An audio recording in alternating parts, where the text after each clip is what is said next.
like on Christmas night, you get visited by Santa Claus, right? And he's bringing you all these gifts, and all you want to talk about are the flying reindeer. I connected with Mark Turner on Blue Sky. I wanted to get into this because I also discovered that there's a wonderful interview on Tubi with Mark. And Mark is a consciousness explorer, remote viewer, experiencer. He's had a lifetime of interesting and unusual events, encounters, experiences, and somehow this all came to a head in 2014. At least that's my understanding of it. Mark, I'm glad you're talking about it because so many of the things that you mentioned in the interview that I saw, they tick all the boxes.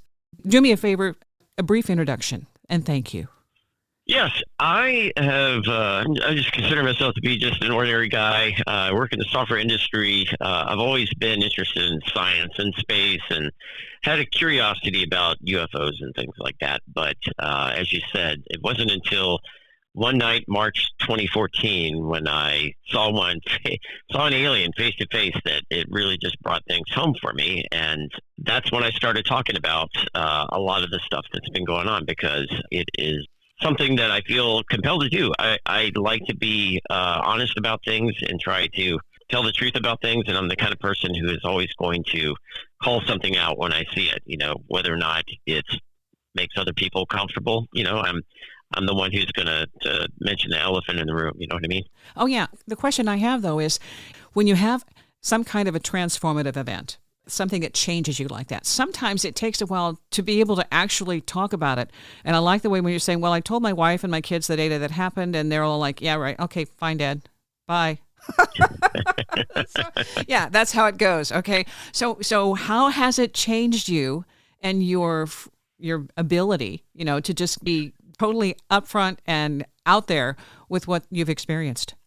Well, what's really funny, Wendy, is it has actually evolved since that time. There have been other encounters I've had, but just even thinking back to the one of March 2014, when I mentioned that at the breakfast table, I think I was kind of still not really believing it myself at that point. It was something that was just so incredible that I felt like I needed to say something in case it was a dream or something, and I was just imagining it all. I just wanted somebody else to have a witness. But it is, it's funny, once I reached that point, the way I look at it over time, having had over 10 years, 11 years to really just absorb all this, is that I've noticed that there's been particular gates that I've had to go through, bridges to cross before I would be able to accept something new as being real, right? So previous to that face-to-face encounter, I was believing that other people saw aliens. I could take their word for it, but it really didn't sink into the level of, oh yeah, there's absolutely no doubt about that. So it even took a while for me after that night, several weeks to a month or something before I realized, hey, this is not only real, but there are other people out there that are having this very same encounter, and I've got a lot to learn. And it is a rabbit hole that I've not found the bottom to yet. Yeah. The more I learn, the more I realize I don't know. And that's why it's important for people like me to talk about it, because we all have a piece of this puzzle, and I'm just trying to figure out, what the heck's going on, just like everybody else. In my own experience, that same kind of thing of having the ability to have somebody, a co-experiencer there who helps corroborate your story is huge. And that first moment when you were trying to wake your wife up, hoping that she would wake up, and there was no response. That's not unusual. Right. And the main thing was just having a witness there, somebody who could prove that I'm not dreaming this. And as I was pondering on that later, it's a very lonely feeling when there's nobody there to rescue you, and you are face to face with something you don't expect, especially considering that there was a dog, in the next room, the doors were locked, the alarm was set. My spouse is right next to me. There's nothing I can do. I was not feeling very safe at that point. I was scared. Okay, I'll be honest. So let's if you would, reframe it for me. So what happened? What do you remember? Well, it was a fairly warm night, I guess, for March. It was misty, rainy. I think there was a lot of fog or something outside. Wife and I went to bed as normal. somehow I wake up. I assume, I don't honestly remember what time it was. I think it was after 1 a.m. That seems to stick in my mind. But I'm lying in bed and wide awake all of a sudden. And I realize there's a presence in the room. I'm paralyzed. I cannot move anything but my eyes. And in the dark, over to my left, about 6 feet away from my bed, near the foot of my bed, is some sort of being that's standing next to my closed bedroom door. And I can make out a light bulb shaped head, big dark eyes, and it's about 3.5 feet tall. But I can tell it knows everything I'm thinking, and there's no place to hide. That's how I was feeling. So I'm in bed. I know I'm awake, and I know my wife is right next to me, and I can hear her breathing. So I'm trying my hardest to wake her up, and I attempt to just yell or shout or call her name or do something. I was trying to nudge her, of course, but I couldn't move. The only thing I could manage was this really pathetic whimper coming out of my throat. Couldn't open my mouth or anything, but I heard the whimper. It did nothing to wake her up. She just kept sleeping. It was like a very deep sleep that is highly unusual for her. She doesn't really sleep all that deeply. But I heard that echo, that sound, that whimper echo through my room. And that convinced me that I was wide awake and this wasn't a dream, because it sounded exactly like I did make that noise in this room, and I heard it bounce off the walls like it should have. So at some point, I think it approached me, and I started to say, I don't want to see this. I don't want to see this. And I don't remember much of what happened right after that moment, but at some point at night, they took me someplace. I never saw a spaceship. I never saw a UFO. They took me someplace. They were doing procedures on me, what I would call medical procedures.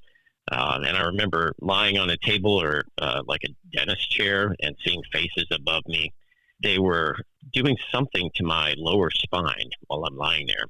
And my mindset has changed a bit at this point, where it's like when you go to the dentist and you trust these people to do what they're supposed to do, and you just kind of zone out a little bit. Mm-hmm.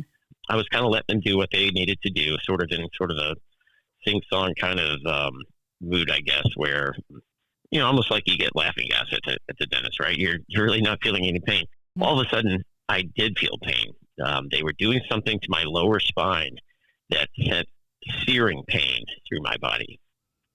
And whatever they had done, that pain just snapped me out of whatever anesthesia or hypnosis or trance or whatever that I was in. And suddenly I'm wide awake and I'm staring at them. And telepathically, I tell them, "You're hurting me. Please stop." It was a demand, right? Yeah. And I thought that. And as soon as I said that in my mind, they stopped whatever it was they were doing and just looked at me. And then I went off on them.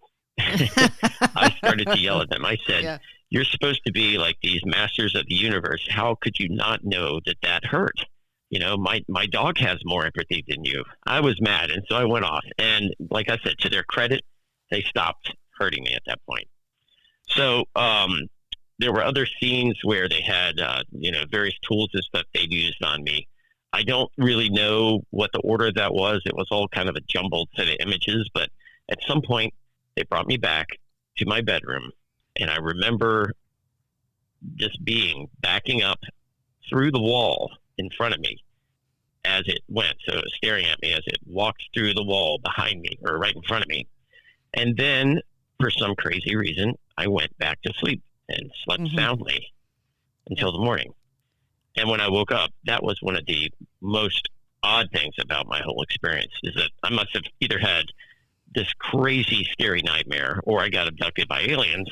But either way, why wasn't I like wide awake with all the lights on in the house and, a pot of coffee brewing? It was a very strange reaction to something that was that intense. So I had lots of questions about that afterwards. And how did I know to speak with them telepathically? Why did that just come out naturally? It was almost like that's not the first time I'd done it. Yeah. That's what I like about it, because the fact that you automatically intuited that telepathy was the way to connect, and they stopped when they looked at you, there was an understanding, and they responded. That to me was a direct response, a direct consciousness ability that not everybody has done with these guys. Mm-hmm. At least from what, the experiencers I've studied. My own experience, having been in this situation and not seeing anybody, but seeing something that we might consider an orb, a drone, inside the bedroom, the dog let me know it was there. The dog kind of growled a little bit, and I'm thinking that he's growling at the cat. When I open my eyes just a little bit, because I don't want to put them off, and I'm spying on them in my own way, then I see there's a glowing inside the window of my bedroom, about a foot inside and a foot down lower than the ceiling.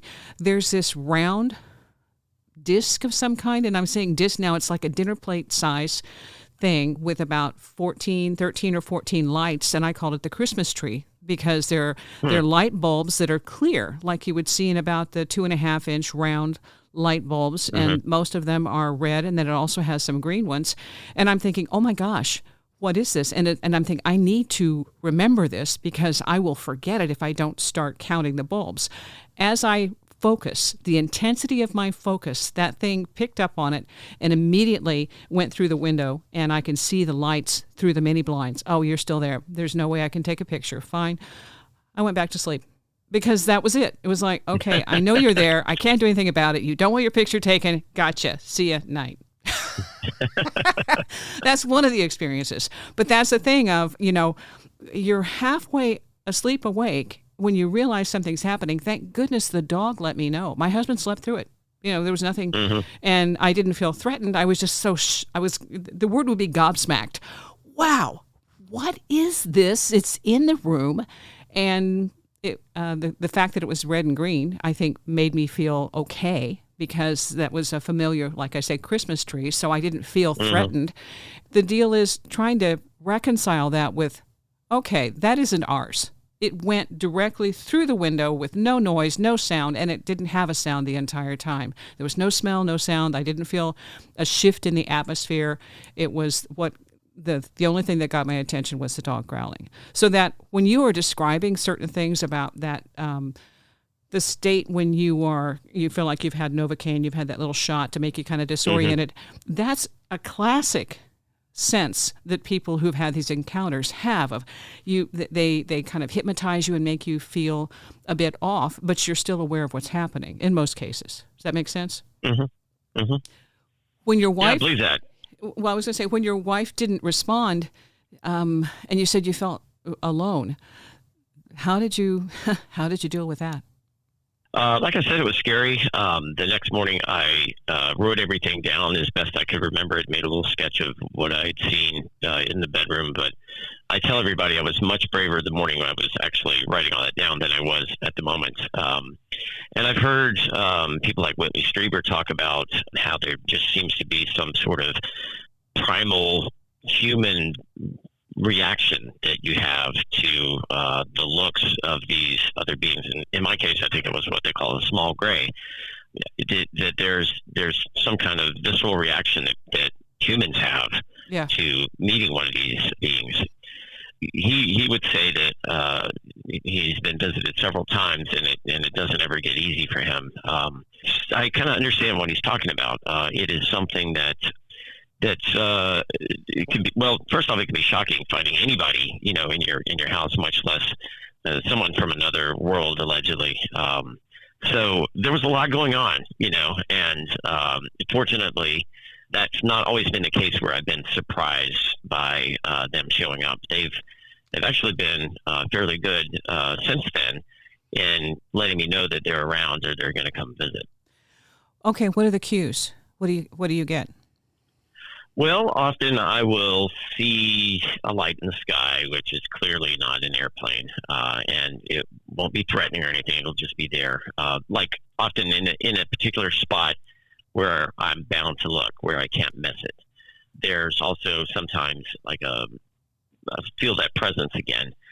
Having seen orbs around a lot, I think some of them might actually be these alien beings who are just on the edge of our reality. I think they have a way of shifting their reality bubble, I guess, just slightly off the frequency that we're at. And so they can sort of hang around generally without being seen, but they can definitely be felt, like the way your dog discovered and showed you. And you know, certain people who are intuitive like me can sort of feel that energy around. Last time when they visited me in September 2021, they actually knocked on the bedroom wall above my head before they showed up. So Yeah. there was actually a physical knock. Uh-huh. So they're learning, you know, I mean, they haven't figured out that, you know, they should actually use the door instead of coming through the wall, but, you know, they're learning a little bit about the etiquette of just popping in unannounced, you know, and that helps, you know, once they sort of play more by our rules, then it makes it a little bit easier for us to not freak out so much, you know. Well, I've had that experience where they said, I said, "Can I see you?" No, we don't want to frighten you. And so I said, "Well, I'm not afraid. I've had my life threatened before, and so I've survived, and I'm okay, and I think I've dealt with that." And they're like, "Okay, fine." 3 a.m. in the morning, I hear this voice in the corner of the room, and at that time, when I was being told that, there was somebody standing in front of me. And it was directly in front of me, and so there was someone there. But 3 o'clock a.m. in the morning, I hear this voice, and it says my name. It's kind of a mechanical voice. It doesn't say my name correctly. It says Wendy. And that is when the moment I felt the flight or fright, that immediate adrenaline of, holy cow, you know, and then I knew exactly what they're talking about. It was that freeze moment of I'm being threatened, and I felt my whole body, and I thought I knew the minute I did that, it had blocked the transmission. I wouldn't be able to connect because my body did that thing. And then I heard the laugh. I heard the chuckles of, "We told you." And that's what they're saying. We have to recalibrate our fear response, because that's right now, that's the barrier. We automatically think, I'm going to die. Exactly. That is the message that I've been getting from them, is that we need to work through our fear, and the fear is what causes problems. And if we can get beyond that threshold, then things can really get fascinating, interesting, and in fact, beautiful. So I've actually had face-to-face conscious interaction. Well, maybe not interaction, but I've seen one out in public, broad daylight, around other people. And I think this came about through my making the same request that you did, that I would like to see you in person. Mm-hmm. And this was something they actually granted for me. I think they work us up to that. And I think mine wasn't a never. It was a until, you know, you need to be prepared. And this is your period of evolution, where they told me we have to become telepathic. That's the next phase, and that's what we need to work on, because it not only helps us with them, but other entities in our space. And my experience, what the word they keep saying is transdimensional. So I know transdimensional. The popular word is interdimensional. And they say, no, we're right beside you. We're right beside you. And so that's a huge difference in the way that the terminology kind of describes this interaction, this engagement. And what I liked about your story was that you've connected a lot of dots. And the thing is, you've had time to do that and time to make comparisons. And I think that's a lot of what this is about. We have to acclimate to the fact, for one thing, that it's real. You know, since I've been speaking out and you know, you mentioned the documentary I was in, people have come up to me and they'll say, you know, there was a time that happened to me a couple of years ago where, you know, I was paralyzed and there was this being there and I didn't know who to talk to or anything. These stories start coming out of the woodwork once somebody is brave enough to start talking about them. And the fact that I've done that has helped out several people I know who've reached out to me saying, you know, you've kind of helped solve this mystery for me. And then I learned something from them about, you know, an aspect of their experience that sort of tends to make sense of something that happened to me. So I'm finding that this is probably a lot more widespread than a lot of people realize. And for several years, you know, I mean, I was face-to-face March 2014. But then afterwards, when I looked back on certain events in my life that I just kind of wrote off as my imagination or a dream, then I started to think, well, that probably actually was another alien encounter for me that I had just sort of blown off. So I started connecting a lot of dots and things that happened in my past. And I think that a lot of people will eventually get to that point where they have to come to terms with it. And it will just start to make sense to them. They'll get this eureka moment that they'll say, you know what? That wasn't a dream last night. I've got, a mark on my body or something that I didn't have before. There's something going on. So I honestly have just really benefited from talking with other people about the things that happened to me and then getting feedback from them. So if you talk about me coming to all these great conclusions, it's because I've been working together with so many other people just like me to try to puzzle all of this together and figure out what's going on. We got to start talking about this. And that's why I connected with you when you said, hey, anybody who wants to talk, just connect. And the difference is I'm aware of people and of these events happening since the late 80s. One of the people that I've interviewed multiple times and still in contact with, there's a documentary in the works. I don't know how quickly that'll come out, but his name's John Foster.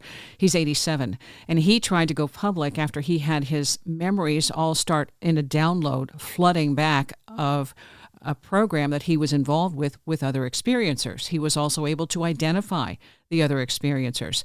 But the response to him at that point, a lot of it was extreme fear, and he had a lot of negative pushback. He also discovered other experiencers, but the response in his social circle and in society at large, I mean, you're talking, this is around the time John Mack was doing his research, and the Ariel phenomenon, that encounter in Zimbabwe hadn't happened yet. That was 94. So all this stuff then that was coming forward from experiencers trying to say, this is happening. We're part of this. Something's going on. And people were saying, go away, be quiet. We don't want to hear from you. And so now having so many people come forward and feeling needing to come forward is a huge change. And I think it's for the best. Yes, I'm fortunate to know some of those people who early on started talking about things from the 80s and later. The public wasn't ready to accept that, and they took a huge beating for the things they were saying, just telling the truth.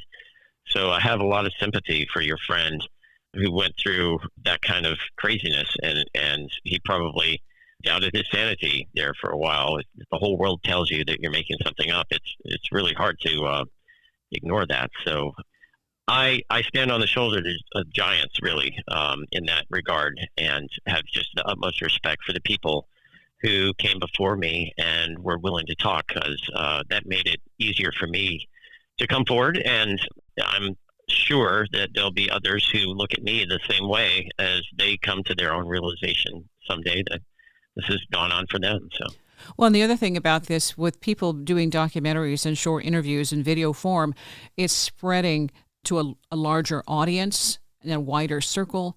And I think that also gives it more validation, more credibility, especially when you're looking at something, then you can review it and listen to it over and over again, where sometimes you just go to, back in the day, you went to a meeting and maybe if you were able to tape record it, that was it, but it was gone. There was no social media, so there was no way of really going out and experiencing with other people who might have the same story, some kind of community. That's also helpful. My other question for you, though, is when you're talking about these experiences continuing and the interaction that you have, are they still you still have a health appointment with them? I don't really know what kind of cadence they're keeping now. The last visit I can vouch for, I think, was December 2021. That's when I had the face-to-face meeting. But every couple of years or so, I would expect something to happen. So they're still around. I think they have taken an interest in me, and if they were going to visit, I would anticipate now that I would be able to see those signs. Like I mentioned before, I would get the feeling. So, I don't really see it as being a terrifying sort of event anymore, because I think they have my best interest at heart. When they were doing that thing to me and causing me pain, they stopped immediately after I complained. I think that there's some kind of project that I'm involved with that I might not understand on my particular level, but I consider them to be helpful for me. Like, for instance, they have been teaching me various things in what I used to call a series of alien dreams, where they were showing me how to do things with my mind, psychic stuff.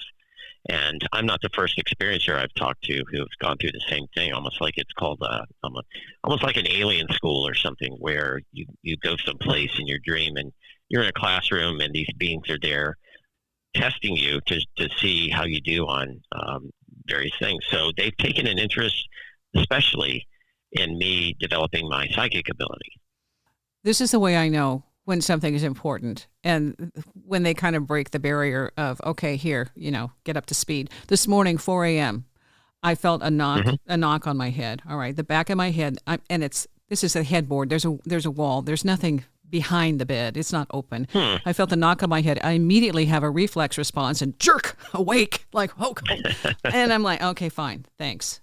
But that's because this connection with you is important. The things that are happening right now are important. So I get some of these little heads up encounters, which I also journal, I document. I've been writing since I had a big shift in 1997, which involves other paranormal stuff. So they have a way of dealing with each person on the level that they are either proficient or needing to improve, in my experience. And mine have been a little bit more, it depends on what's going on, overt or clandestine, depending on what's happening in my life. But right now, we're going through a huge shift. And there are things that are changing that we have no control over, but we are part of, and we're supposed to be wide awake. And these kinds of experiences that you're sharing give, I think, other experiencers a validation that they're not crazy, because that is the very first thing you say. I have to be crazy. This can't be happening. Nothing has prepared us for these kinds of encounters. And Whitley Strieber, when I got his book, when it first came out, I'm like, I need to get rid of this book because the image on the cover, I really don't want that around me. And at the same time, I was having experiences that I wrote off as dreams. And yet it was preparation. It was preparation. But I did get rid of the book. I'm thinking, gosh, I should have hung on to it. It was the first edition. But that's the stuff. And when we're looking for ways to corroborate our stories, some of the clues, and that's why I said, how do you know when they're around? Well, sometimes they're a barometric shift. When they were in my house, it was like you're at the top of a mountain where the elevation is crisp and clear and clean. It's higher elevation. And then I knew, oh my gosh, there's a whole bunch of them, because just one doesn't do that. But when there's a bunch and then they shift your reality, when you experience, have encounters in a different dimension, and you're living that and knowing this is not my reality, but what the heck, here I am, I'll go with it. And being told not to telegraph so other people wouldn't, in that reality, wouldn't see you as different. You could just experience it and return. And then how well you pay attention to their instructions. That's important too. If you follow the rules, fine. If you don't, fine. They take notes and they know how to approach you. Do you have that sense? As I said, I strongly suspect I've been having this stuff throughout my life. And I would imagine that the earlier experiences I had in the 70s and the 80s, and even to some extent the 90s, were that was a time where they would prefer that I sort of kept things quiet. So I do agree with you that something has changed, and I think they were really anxious to see how I might integrate this in my life, whether I would. I think it was my choice to speak about it or not, but I think that they are very pleased that I've chosen to accept this and talk about it. I think that's something that they are hoping that more people start to talk about. I think it's time that those secrets that they had are no longer held. Now, some people talk about aliens and how they have these what they call mass memories and everything, screen memories, Yes. where they instead of seeing a small gray, they wake up and think they were looking at an owl, for instance. Some people think that is the aliens being deceptive. I have a different point of view, and I think that they probably do that for our benefit. Yeah. Because our psyches can't really handle the fact that we were taken out of our bedroom, by these alien beings.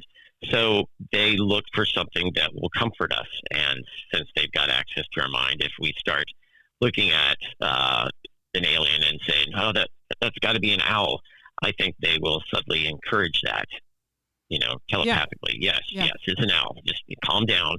I'm an owl. You can think of me as an owl. I know I had a screen think, memory. I know exactly yes. what mine was. Do you remember yours? Do you remember? Do you have one in mind? I can give you an example.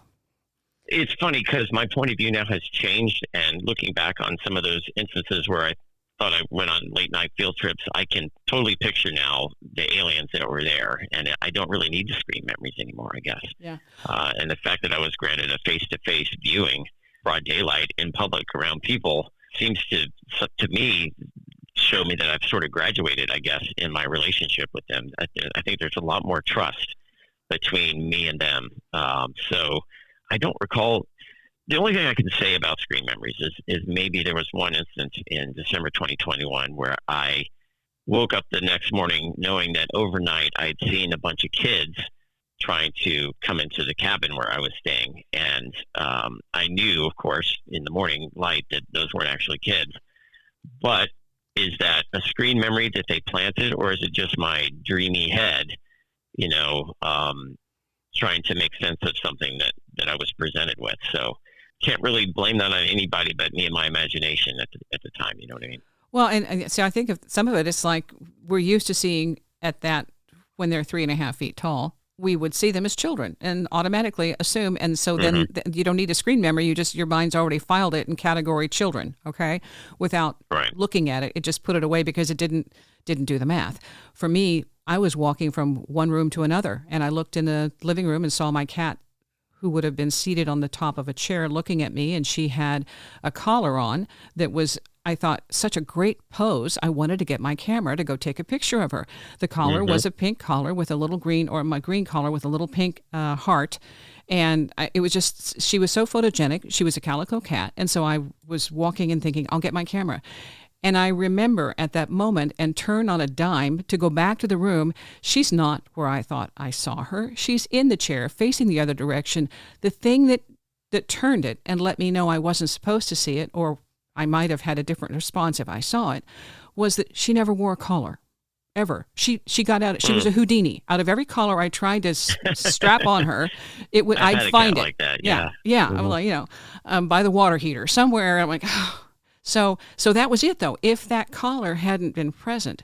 So my thing later was I supposed to know the collar was there? And then I went back and tried to remember, what was I really looking at? It would have been a being about 3.5 feet tall, and those eyes would have been about right where that top of the chair was. There's no way she could have been on the 3-inch rounded curve of this wicker chair. That was impossible. But I knew, that's what a screen memory is. Brilliant.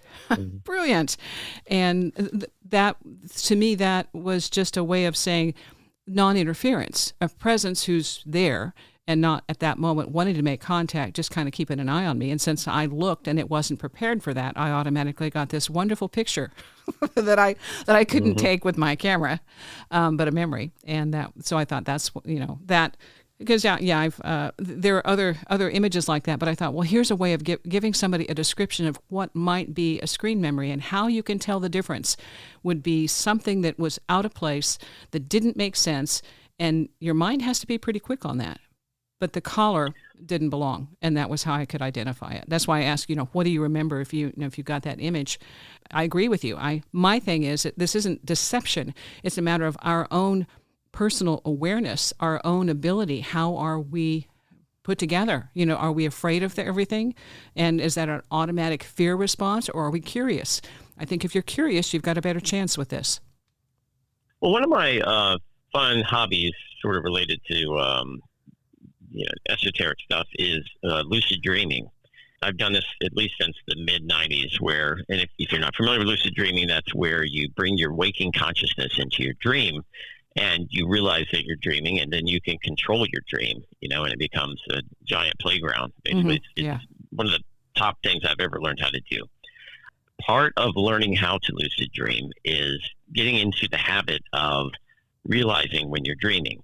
And one way you can do that is get in the habit of looking at your watch, for instance. And if you look at your watch and then you look away and you look back again, if the numbers have changed all of a sudden, that might be a clue that you're dreaming, because often in a dream, numbers don't tend to be stable and they might jump around. So you can learn to look for little dream signs like that. And if you do that during the day, that habit will carry over into your dreams. So why is this important talking about aliens?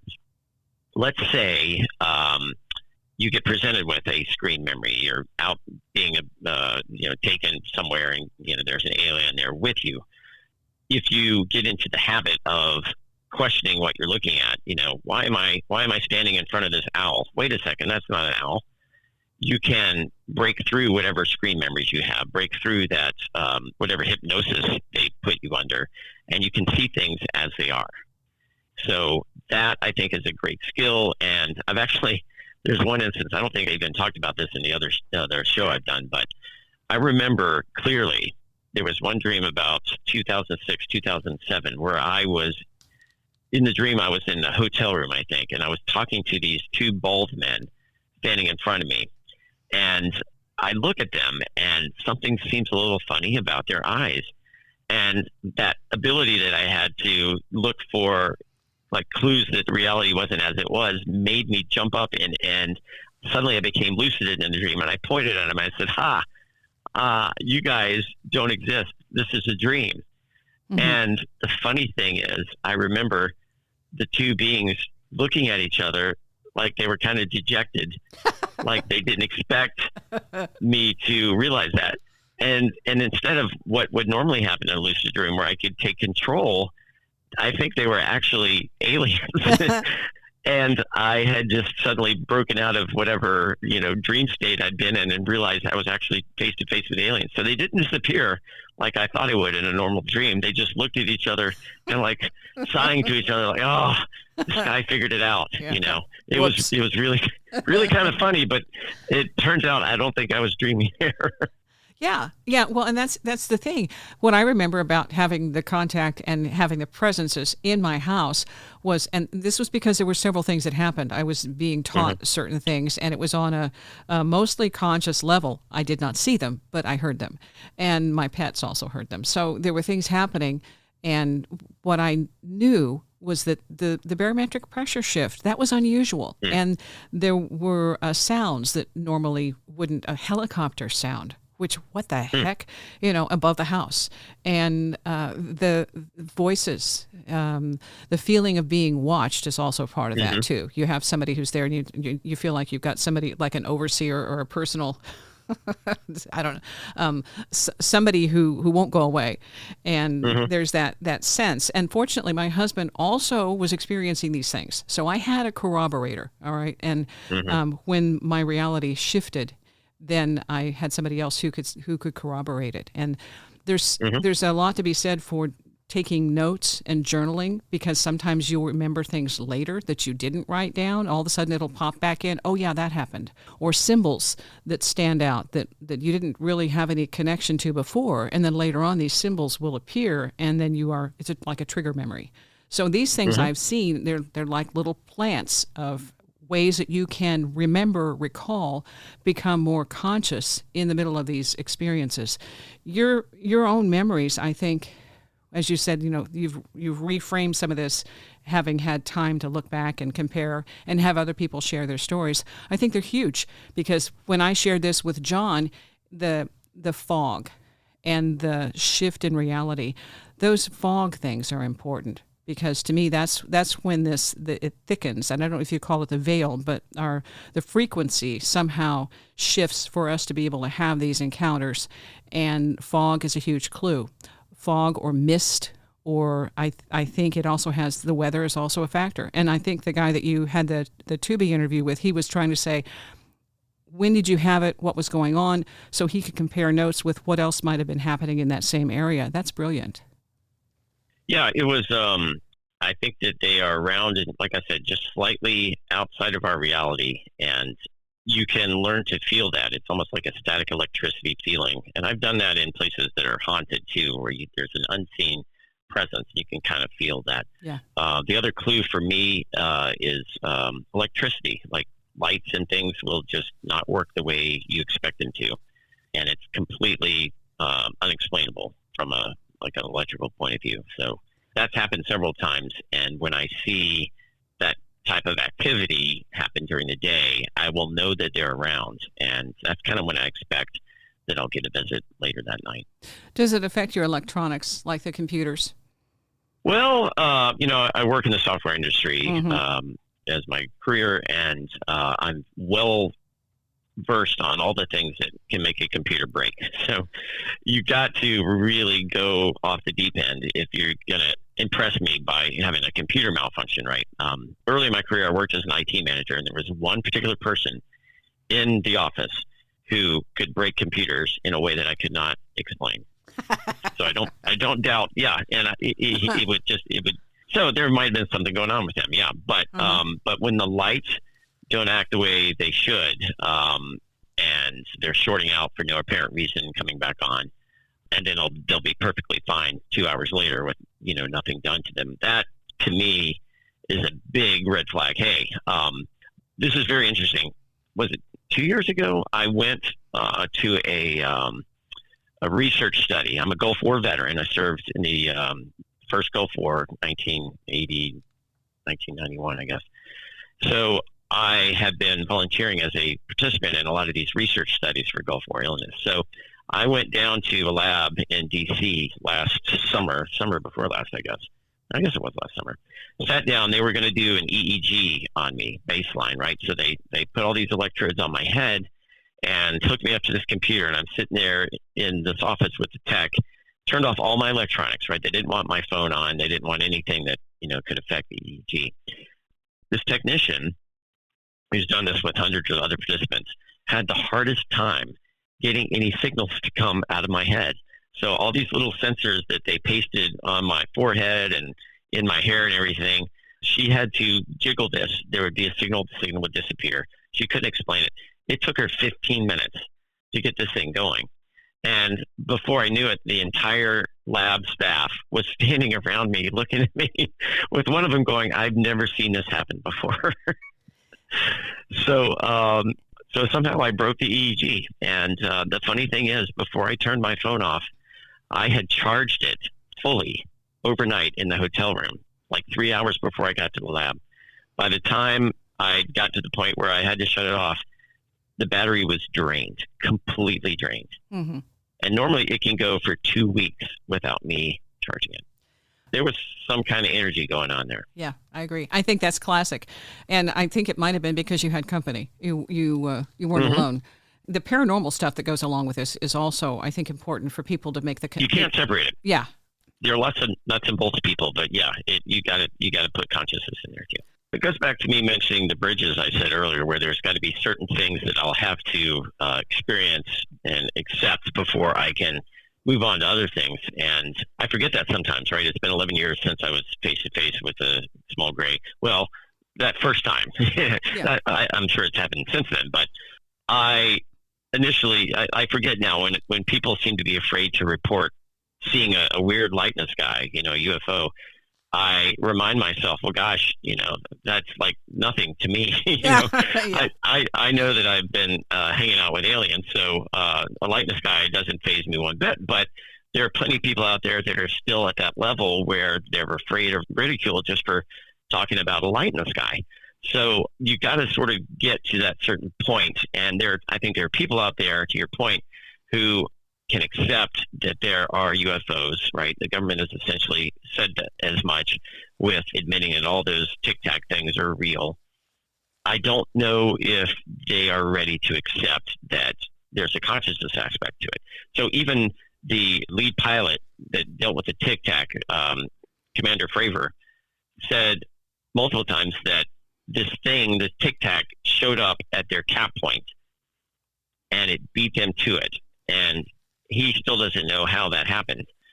So right there is an obvious demonstration of some sort of consciousness aspect to the Tic Tac. Somehow it knew where Commander Fravor was going to go and went there before he did. And so there are some people who aren't quite ready to accept that these things are interacting with us, not only physically or what appears to be physical, but mentally and consciously. if you really want to know how much the government may or may not know, Jacques Vallée has been involved in this for a long time. And he's been writing, he's one of the ones who was connecting that consciousness element and saying, this isn't what it seems. This isn't just external. The latest book, what he has done is document, like a diary, all of his encounters, his experience, his work with Robert Bigelow, who was studying the UFO aspect of this, and also it got into consciousness because they were at Skinwalker Ranch reporting things that we would consider maybe supernatural, and then making the connection with possibly this could be UFO, ET, other stuff. When you want to know behind the scenes what was going on with them trying to get more research funding and find out other ways of describing this, they've been in it since the 80s, 90s, 70s. This isn't a new thing. But what the government will talk about isn't necessarily what all they know. They finally admitted in 2017, that's when the news came out, was in the New York Times, that Ralph Blumenthal and Leslie King came out with, okay, this is what they know. Well, they had tried in 2010 having generals on the record, UFOs. I think that was Leslie King's first book on this, was 2010, and nothing happened. It was like, crickets. Nothing. And so then this came out in 2017 when they finally got the New York Times to say, okay, the military, this is what's going on. And that changed everything. For whatever reason, 2017 made a difference. When all the stuff prior to that, 2001 and 2010, nothing happened. So I think something else is going on. And I don't doubt that the ETs, the aliens, the Greys, whoever they are, I don't think we have a good grip on that yet, have had a hand in letting this come forward. Does that make sense to you?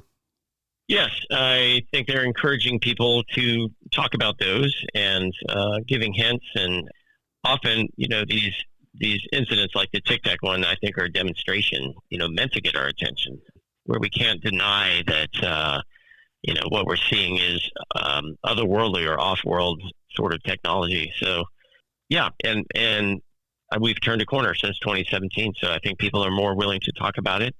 And, the New Jersey drone incursion that's happened over the last several months, I think is another indication of them wanting to make a spectacle that can't be ignored. I think that's what's going on there. And it isn't just locally in the United States. They've had reports, global reports of drone incidents that question what we think is reality of, okay, was it a drone or was it something else? Because the other descriptions look like orbs. They don't look like the typical drone. And then there are people who say that it changed, it morphed from being a drone or an orb into a plane, which also makes it more complicated. Because this is where it comes into, what do you see and what do you believe about what you see? And then, it all of a sudden gets really complicated when you have to go back. Well, does somebody else see it with you? And if other people don't see it with you, then you question, well, what did I see? That's the rabbit hole. Right. And we know, of course, from years and years of working with eyewitnesses, in court cases and what have you, that everybody has an idea about what they saw or what they experienced, but the truth is somewhere in between at all times. There's no real perfect witnesses, and we're infallible. We're human, right? Yeah. So there are certain things that you gotta look for in a case, and things with Tic Tac and other incidents where you've not only got expert witnesses and highly trained pilots who've got thousands of hours of flight time. You have multiple radars that also tracked it from several different sources, and it was clearly doing things that we don't understand. So not only, I think, was that a demonstration of, yes, we're here by these beings, but it's also, here's some cool things that can be done that we're going to show you, and, maybe that will inspire us to revisit our understanding of physics. Maybe we can figure that out. It's kind of like a little carrot, I think, that's been dangled out there to say, hey, you've been doing things the hard way. You don't know everything about the universe, and maybe that'll inspire us. Maybe we'll be curious enough to explore that. So if nothing else comes of that, I think just seeing that, physics doesn't work exactly like we expected, that might be benefit enough, I think, from the whole thing. Do you think your military background had any influence? It's hard to say. I think that adds to my credibility. I once held a security clearance. I was trained as a intelligence photographer. So, and I spent a lot of time on my ship trailing aircraft carriers around the Pacific and watching planes land. So I've got a decent understanding of what aircraft look like. I don't know if that made me attractive from a being's point of view. Although, as I said, I think my interactions took place long before I joined the military, but it does give me some credibility when I talk about things, and I'm happy to do it. And I know several other people who served who have had similar experiences. I don't know if they are as willing as I am to talk about them publicly, but you will find when you get a group of veterans together that privately they'll share these kind of stories, especially the ones that are sort of out there on the edge to begin with, like people who serve on submarines, for instance. I think many of them have stories that they'll only share amongst themselves, not necessarily comfortable enough to speak about publicly. I've heard some of them, and there's a lot going on that most people don't know about.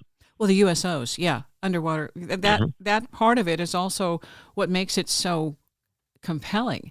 Is this isn't just something up in the sky. It's coming out of what we would consider something that we shouldn't be able to go in and out of with no extra kind of, I guess, equipment, propulsion. Exactly. Yeah, it doesn't make sense. It challenges our physics. Mm-hmm. So I do think that that's also part of this, is challenging us to become more evolved on multiple levels, not just creating things and putting things together machine-wise, but in our mind, and that becoming more fluid and fluent in what's happening in our paranormal reality. And that's part of this, I think. Yeah, one thing that I was thinking about with all of this concentration on the craft itself and the technology, and is almost it's like on Christmas night you get visited by Santa Claus, right? And he's bringing you all these gifts, and all you want to talk about are the flying reindeer. You're ignoring the gifts, right? Yeah. And that's kind of what the people who look at this from the nuts and bolts point of view are doing, right? You kind of working it backwards. The gifts are, the consciousness and the psychic abilities and stuff that they're here to unlock. It's not the craft, although they're conscious too, but it's, don't get distracted by the flying reindeer. Good grief. The wizard behind the curtain, and there's the reindeer out there, but the wizard's over there. It's like, wait a second. I think for some people that's okay, because if they're not ready for it, then there's no use shocking them to the point of a heart attack. That's I think, something else that goes along with this. You have to go with your own gut. If this is uncomfortable, it makes you uncomfortable, back off for a little while and reapproach it later after you've had maybe a little bit more chance to digest a few things. I want to go back. Has the remote viewing, is that something new for you that you've been doing since this 2014 encounter? I started really doing this in 2006 or so, and I was interested, of course, after hearing it on late night radio. But I've always been intuitive and psychic in some ways. And when I discovered remote viewing was a thing, that is a way to really harness that ability and direct it to do, useful, practical things. So it's psychic ability with a framework and intention to do stuff. So things really ramped up, I think, once I started doing remote viewing. I became far more psychic. And the whole time that I've been doing training in remote viewing, I have felt other presences around. I think that my alien friends have been looking at this very eagerly to see what I would do with it. So they've encouraged me during that time and made themselves known during remote viewing training that I've done. So it's something they take a great interest in. And I think that's one of the goals, is to help develop my psychic skills and abilities. So it's funny how they go hand in hand. I've got another remote viewing friend who says, you find me a remote viewer and I'll guarantee there's some kind of alien connection, like an experiencer. And it's funny that I know a lot of people who do remote viewing who are also experiencers, not necessarily by choice, but they do definitely go hand in hand for some reason. It seems to improve your psychic abilities, at least from what I've, Yes. from what I've seen in the people I've read about and talked to. That's one thing that kind of goes along with it. It's a consciousness thing. You're expanding your awareness. Right. It's exercising a muscle. And you've talked about kids and telepathy. I think we all have these abilities, innate abilities. We're born with them. And I think as kids, we are like as babies, I think we communicate telepathically, so we know what our parents are doing and generally what's going on. I think as we grow older and we realize that a lot of these parents aren't quite listening on that telepathic channel anymore, and all the action is happening in the verbal world, I think a lot of us leave that behind and we start talking and communicating that way, and we totally forget that we can do stuff telepathically. There are some people that maintain that. I think that you'll find a lot of psychics, really good psychics, have trauma in their past. And I think that's one case where they hold that psychic door open because they use it as a survival skill. I think the telepathy tapes that are really popular now, talking about the nonverbal autistic kids, that's a situation where they just never left that telepathic stage. They just never picked up the verbal part, and they continue to work with telepathy. So I think it's an innate ability that we all have. Imagine if we were all suddenly aware of that. We wouldn't have any more lying on the planet. You couldn't fool anybody because everybody could see your intentions. Probably no cheating or greed, or the solution of separateness, I guess, that we all have would start to melt away.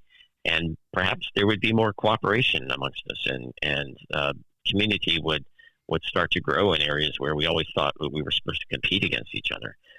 It's possible on the other end of all this, there is just a totally transformed society where people start working together instead of against each other. And for me, that really is what keeps me going. Well, I can see where the barriers would come down in a way when you realize and you're telepathically aware that the person across from you has a lot more in common with you, and you don't have to hide that. You don't have, that vulnerability that a lot of people shield. It's because there's an insecurity. And when you realize, well, we all have that same sense of vulnerability, and maybe that's an asset and not a detraction if we can come to terms with, hey, this is our planet. We have I think a need to preserve what we have been given here so we can survive, and our species can survive, and all the other species that we share it with can survive. So that's a really basic interest of creating some kind of a universal knowing, a core value of the planet as a common goal. But we're talking, I think, ahead maybe a couple decades. Hopefully, if the comet doesn't come visit us, or maybe the comet is here to help. 2032. Okay, watch for that comet. They keep changing how our odds are increasing. Yeah, I have been looking at that, but I know things will be fine either way. I know things will be fine. I think we're here for a purpose, whatever the purpose is. That's might be beyond us right now, but we're working through it.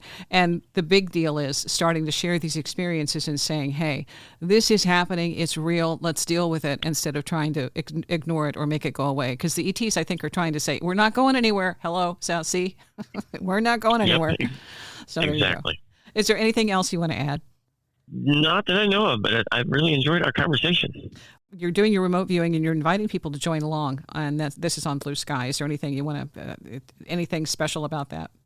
I've been leading a group at the Rhine Research Center where I'm a volunteer for several years, where every month we do remote viewing practice. So if you're interested in figuring what this is all about and trying your hand at it, you can join an online meeting. But also on Blue Sky, I've been posting, or I'll start posting, some practice targets, and you can see how well you do. So you can follow me on Blue Sky. I'm at etc.markturner.net on Blue Sky. Okay, and I'm going to put a link to the documentary that you're in too in the description for the show. Great. And thank you. I appreciate your time.